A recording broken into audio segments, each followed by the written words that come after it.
Colonel दानवीर मेरे साथ हैं। दानवीर साहब, क्या कहेंगे आप? ये अपने आप में एक शॉकिंग रेवोल्यूशन है, खासकर ये देखते हुए कि किस तरीके से इन दोनों का अलायंस रहा है।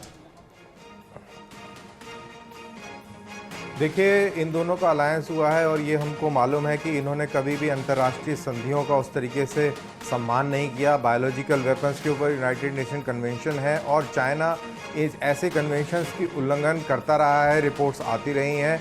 और अब जब ये आप बता रहे हैं कि किस तरीके से चाइना और पाकिस्तान मिल के एक जैविक परियोजना चला रहे हैं, तो मेरे ख्याल से ये बहुत ही खतरनाक है। और पाकिस्तान की जिस तरीके की फितरत है, ना ही वो सिर्फ हिंदुस्तान के लिए ख़तरनाक है बल्कि उसके खुद के लोगों के लिए ख़तरनाक है।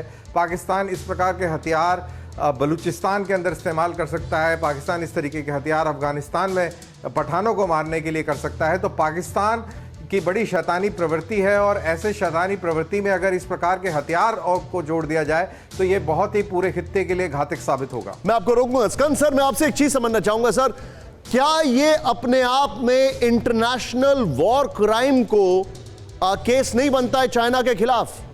क्या इंटरनेशनल जीनोसाइड का मामला नहीं बनता है सर, मास जीनोसाइड का, जिस तरीके से ये लोगों ने किया है?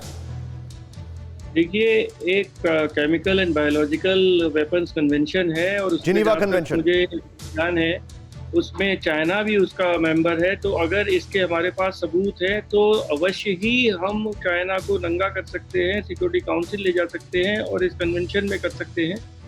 पर देखिए, ये जो वुहान वायरस है, जैसा कि आपके और लोगों ने भी कहा, ये तो बिल्कुल मैन मेड वायरस था। तो चाइना ने तो बायोलॉजिकल वॉरफेयर को दुनिया के खिलाफ इस्तेमाल कर दिया। पर आप ये देखिए कि उसने WHO को धमका दिया, तो पूरी दुनिया के और सब देशों को धमका दिया, यूरोपियन यूनियन को धमका दिया। किसी की हिम्मत नहीं है कि इस चाइनीज वायरस को कोई आदमी चाइनीज वायरस कह सके। तो आप समझिए कि इस देश की क्या तो उसकी टेंडेंसी है और क्या उसकी पावर है कि जब दुनिया देख रही है कि ये वायरस यहाँ से आया, पर अब ट्रंप की भी हिम्मत नहीं है कि कहे कि ये चाइनीज वायरस है।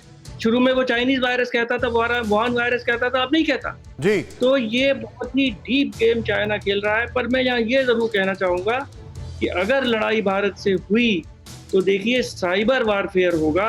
अभी हमारे इतने मिलिट्री के लोग बैठे हुए हैं और उसमें पता भी नहीं चलता कि ये वायरस कहाँ से आया, और उससे वो उस लड़ाई उसमें होगी।